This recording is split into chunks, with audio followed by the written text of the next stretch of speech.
Halo rekan-rekan semua, selamat berjumpa lagi dengan saya, Anggono Raras. Pertemuan keempat disajikan dalam video dengan tema etika periklanan. Sebaiknya saya menginformasikan kepada rekan-rekan mahasiswa semua, pengertian iklan menurut Dewan Periklanan Indonesia dalam Etika Pariwara Indonesia, yaitu tata krama dan tata cara periklanan Indonesia. Dia mengatakan iklan ialah pesan komunikasi pemasaran atau komunikasi publik tentang sesuatu produk yang disampaikan melalui sesuatu media, dibiayai oleh pemrakarsa yang dikenal, serta ditujukan kepada sebagian atau seluruh masyarakat. Itu gambaran awal yang perlu dipahami oleh rekan-rekan mahasiswa semua. Selanjutnya, selamat menyaksikan. Iklan atau pariwara adalah promosi barang, jasa, perusahaan, dan ide yang harus dibayar oleh sebuah sponsor. Pemasaran melihat iklan sebagai bagian daripada strategi promosi secara keseluruhan. Komponen lainnya dari promosi termasuk publisitas, relasi publik, penjualan, dan promosi penjualan. Sedangkan kalau kita ambil dari pendapat Thomas M. Garrett, iklan dipahami sebagai aktivitas-aktivitas yang lewatnya pesan-pesan visual atau oral disampaikan kepada khalayak dengan maksud menginformasikan atau mempengaruhi mereka untuk membeli barang dan jasa yang diproduksi, atau untuk melakukan tindakan-tindakan ekonomi secara positif terhadap ide-ide, institusi-institusi atau pribadi-pribadi yang terlibat di dalam iklan tersebut. Sedangkan iklan menurut Sonny Craft, pemberi informasi. Iklan berfungsi untuk membeberkan dan menggambarkan seluruh kenyataan yang serinci mungkin tentang suatu produk. Sasaran iklan adalah konsumen dapat mengetahui kegunaan, kelebihan, dan kemudahan produk tersebut dengan baik dan memutuskan untuk membelinya. Sedangkan sebagai pembentuk pendapat umum, iklan berfungsi untuk menarik massa konsumen untuk membeli produk dengan cara manipulatif, persuasif, dan tendensius.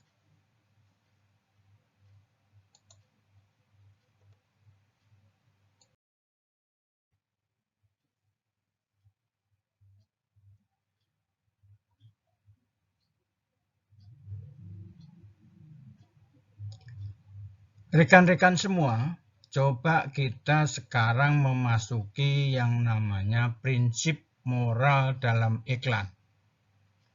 Karena kita tidak boleh sembarangan dalam membuat suatu iklan.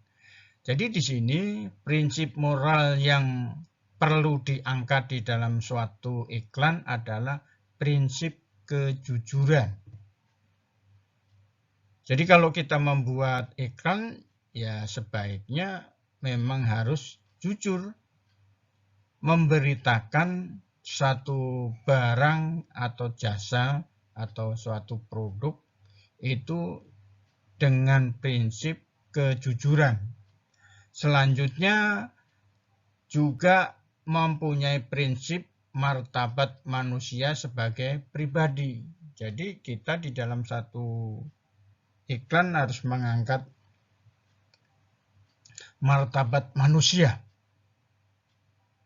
Selanjutnya yang tidak kalah pentingnya adalah prinsip tanggung jawab sosial.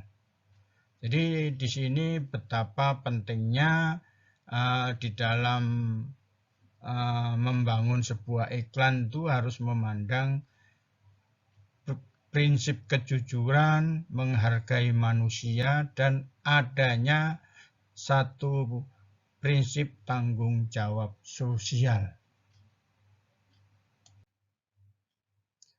Kemudian asas-asas periklanan. Yang pertama, jujur, benar dan bertanggung jawab. Kemudian yang kedua, bersaing secara sehat. Artinya kita tidak boleh saling memberikan judge kepada merek-merek yang bukan produk kita. Jadi kita bersaing secara sehat, menyampaikan kelebihan keunggulan produk kita sendiri.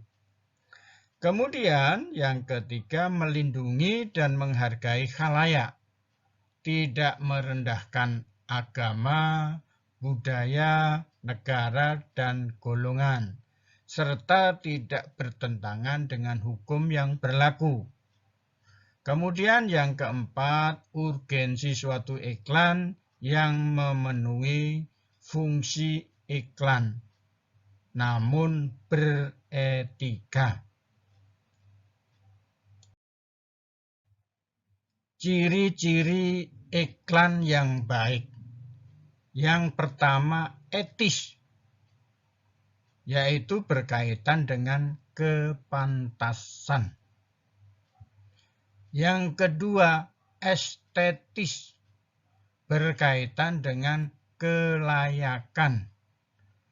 Target market, target audiens, kapan harus ditayangkan. Kemudian artistik, bernilai seni sehingga mengundang daya tarik khalayak. Jadi di sini perlu ditekankan lagi, ada 3 hal ciri-ciri iklan yang baik. Yang pertama, etis, estetis, dan artistik.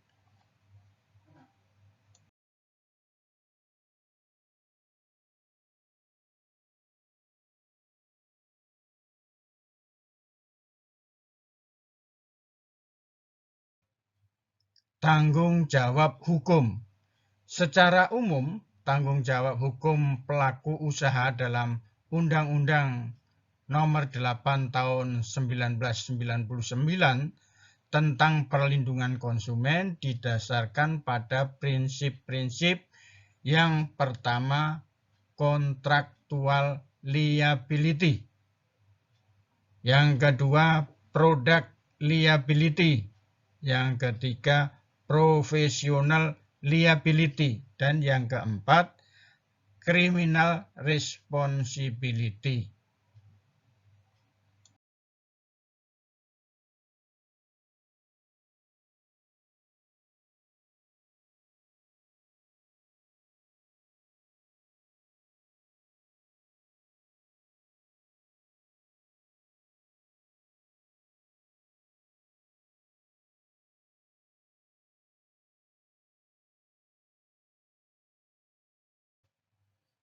Kontraktual liability yaitu tanggung jawab perdata atas dasar perjanjian atau kontrak dari pelaku usaha, baik barang maupun jasa, atas kerugian yang dialami konsumen akibat mengkonsumsi barang yang dihasilkannya atau memanfaatkan jasa yang diberikannya. Dengan demikian, di dalam kontraktual liability ini terdapat suatu perjanjian atau kontrak langsung antara pelaku usaha dengan konsumen yang objeknya bisa barang atau jasa.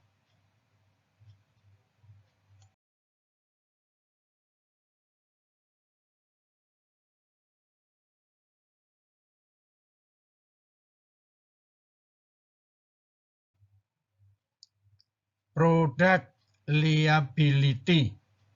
Dalam hal tidak terdapat hubungan perjanjian atau no privity of contract antar pelaku usaha, produsen barang, dengan konsumen, maka tanggung jawab pelaku usaha didasarkan pada product liability atau pertanggungjawaban produk, yaitu tanggung jawab perdata secara langsung, yaitu strict liability dari pelaku usaha, yaitu produsen barang, atas kerugian yang dialami konsumen akibat mengkonsumsi barang yang dihasilkannya.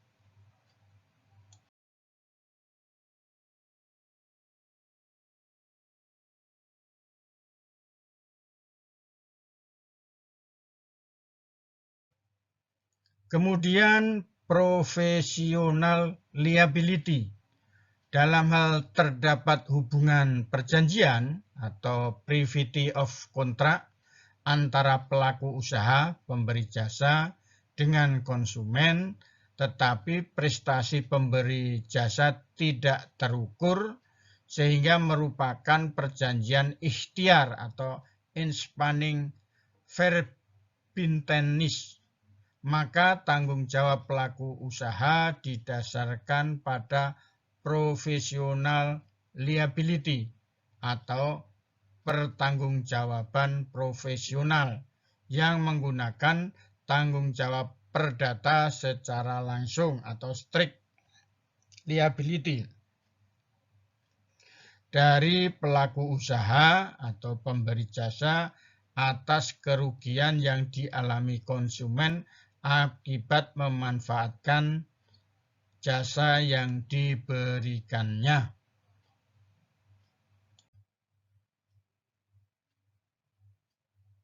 Criminal responsibility, yaitu tanggung jawab pidana dari pelaku usaha baik barang atau jasa atas terganggunya keselamatan dan keamanan masyarakat atau konsumen. Criminal responsibility adalah tanggung jawab pidana dari pelaku usaha, baik barang maupun jasa, atas terganggunya keselamatan dan keamanan masyarakat atau konsumen.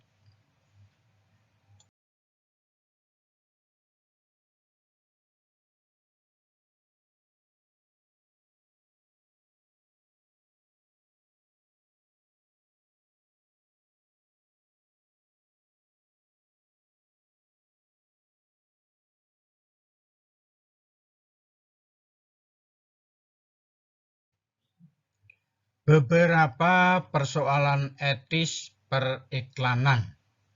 Yang pertama, iklan merongrong otonomi dan kebebasan manusia. Dalam kasus jelas sekali terlihat, iklan membuat manusia tidak lagi dihargai kebebasannya dalam menentukan pilihannya untuk membeli produk tertentu. Banyak pilihan dan pola konsumsi manusia modern sesungguhnya adalah pilihan iklan. Manusia didikte oleh iklan dan tunduk pada kemauan iklan, khususnya iklan manipulatif dan persuasif yang tidak rasional. Justru sangat bertentangan dengan imperatif moral. Manusia tidak boleh diperlakukan hanya sebagai alat demi kepentingan lain di luar dirinya, termasuk dalam memenuhi kebutuhan hidupnya sehari-hari. Pada fenomena iklan manipulatif, manusia benar-benar menjadi objek untuk mengeruk keuntungan sebesar-besarnya dan tidak sekedar diberi informasi untuk membantunya memilih produk tertentu. Yang kedua, dalam kaitannya dengan itu, iklan manipulatif dan persuasif non-rasional menciptakan kebutuhan manusia dengan akibat manusia modern menjadi konsumtif.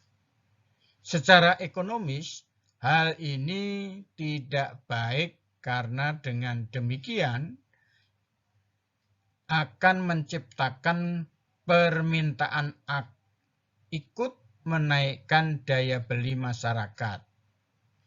Bahkan dapat memacu produktivitas kerja manusia hanya memenuhi kebutuhan hidupnya yang bertambah dan meluas.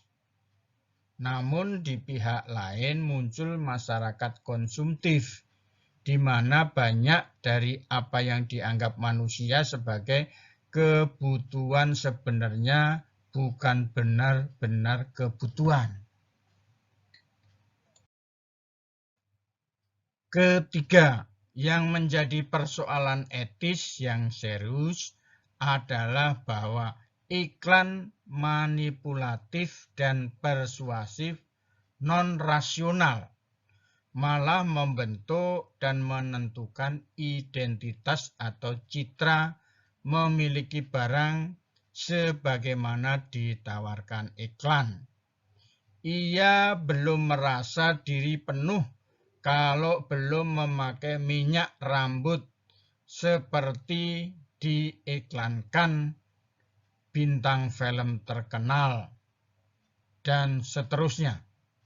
Identitas manusia modern lalu hanyalah identitas massal, serba sama, serba tiruan, serba polesan, dan serba instan.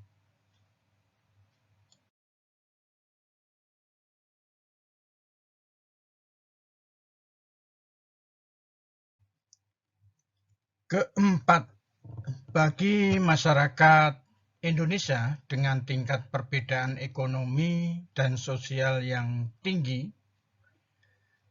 iklan merongrong rasa keadilan sosial masyarakat. Iklan yang menampilkan yang serba mewah sangat ironis dengan kenyataan sosial di mana banyak anggota masyarakat masih berjuang untuk dapat hidup. Iklan yang mewah tampil seakan tanpa punya rasa solidaritas dengan sesamanya yang miskin. Banyak contoh beredar di sosial media. Satu kelompok orang dengan tingkat kekayaan yang tak ternilai memamerkan tas, pakaian, perhiasan dalam bentuk gambar dan video di akun mereka masing-masing, sehingga publik dapat melihatnya dengan gampang. Perilaku hedon dari para istri pejabat yang notabene pegawai negeri tidak ada rasa malunya, dan pada akhirnya terjebak sendiri pada kasus penggelapan pajak yang dilakukan oleh suaminya. Ada juga yang selalu pamer pakaian, dan tas juga, sehingga mereka terjebak sendiri karena suaminya adalah bandar narkoba, pemakai narkoba, dan lain sebagainya. Sampai saat ini belum ada peraturan perundang-undangan atau undang-undang yang mengatur secara khusus tentang periklanan. Dasar peraturan periklanan yang masih tersebar di berbagai perundang-undangan seperti Undang-Undang Perlindungan Konsumen, yaitu Undang-Undang Nomor 8 Tahun 1999,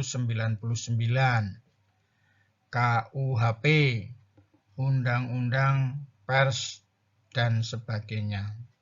Di samping itu, masalah periklanan juga diatur oleh tata krama dan tata cara periklanan di Indonesia.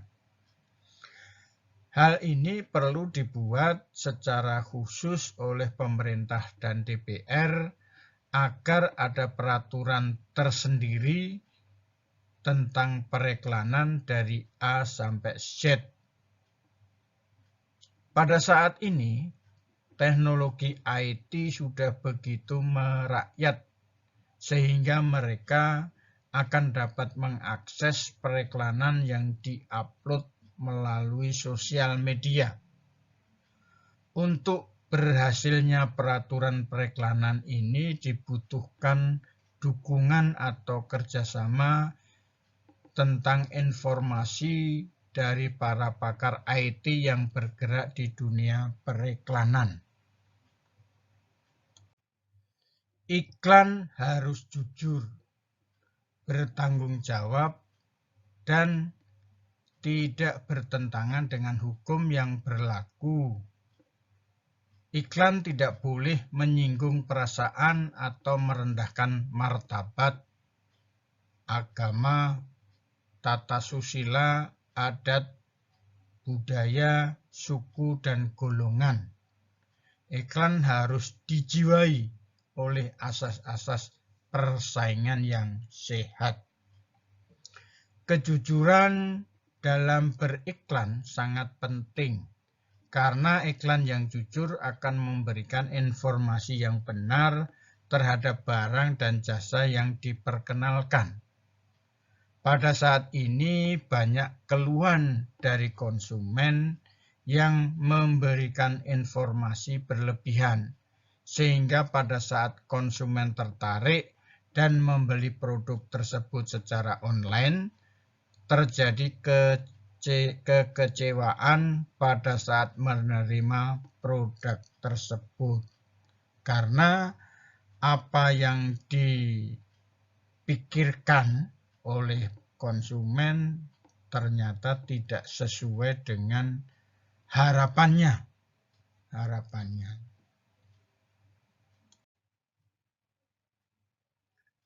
Cara iklan yang dilarang. Yang pertama, mengelabui konsumen mengenai kualitas, kuantitas, bahan, kegunaan, dan harga barang, atau tarif jasa, serta ketepatan waktu penerimaan barang atau jasa. Jadi di sini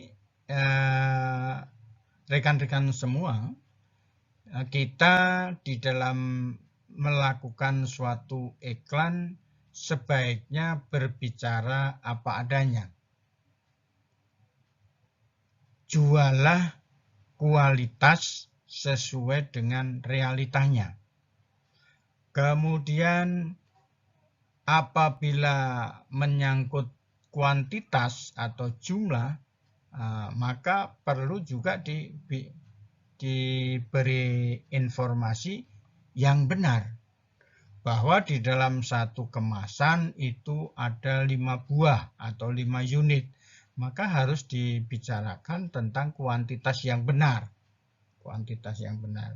Selanjutnya, tidak kalah pentingnya dengan adanya bahan.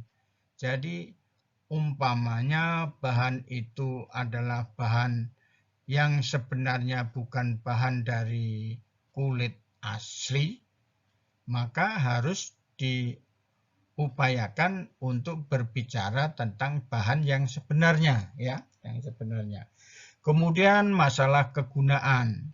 Kegunaan ini perlu diucapkan juga, perlu diinformasikan bahwa barang atau jasa yang diiklankan tadi memang benar-benar berguna untuk sesuai dengan yang diiklankan gitu. Begitu pula masalah harga ya, masalah harga atau tarif. Masalah harga tarif itu silahkan berbicara dengan realita, tapi biasanya di dalam satu iklan itu jarang atau sedikit yang berbicara masalah harga atau tarif, karena di sini biasanya itu nanti akan didiskusikan secara personal ya. Apabila sudah konsumennya sudah berminat, tertarik, biasanya akan bercerita tentang masalah harga. Dan harga ini tentunya bagaimana seorang produsen bisa menciptakan harga yang sesuai dengan kemampuan daya beli konsumen. Yang berikutnya yaitu mengelabui jaminan atau garansi terhadap barang atau jasa. Ya. Jadi sebaiknya kita berbicara tentang jaminan atau garansi itu adalah dibuka apa adanya. Bagi satu produk yang berkualitas tentunya mempunyai garansi atau jaminan ya. Baik itu kalau barangnya rusak itu diganti atau tidak, kalau terjadi kerusakan atau masalah-masalah yang operasional tidak lancar, sehingga perlu diinformasikan jaminan yang benar. Kemudian yang ketiga, memuat informasi yang keliru. Nah, ini harus dihindari karena ini merupakan satu acuan ya. Iklan itu menjadi satu acuan untuk menarik dan menginformasi kepada konsumen salah atau tidak tepatnya mengenai barang dan jasa. Nah, ini sangat penting ya. Sangat penting sekali untuk menghindari kesalahan informasi. Tidak memuat informasi mengenai risiko pemakaian barang. Nah, jadi artinya di dalam satu iklan yang baik itu disertakan ya, disertakan. Apabila Anda belum berumur, sebaiknya jangan menggunakan produk ini atau alat ini gitu. Kemudian yang keempat, mengeksploitasi kejadian dan atau seseorang tanpa izin yang berwenang atau persetujuan yang bersangkutan. Jadi kalau suatu iklan ini memanfaatkan satu pengalaman seseorang, maka tidak boleh lupa untuk memberikan satu izin lebih dulu kepada orang yang bersangkutan bahwa iklan yang menampilkan dia itu, pengalaman dia itu dibolehkan. Kemudian yang berikutnya adalah melanggar etika atau ketentuan peraturan perundang-undangan yang berlaku tentang periklanan, ya kan? Jadi sebelum melakukan ini perlu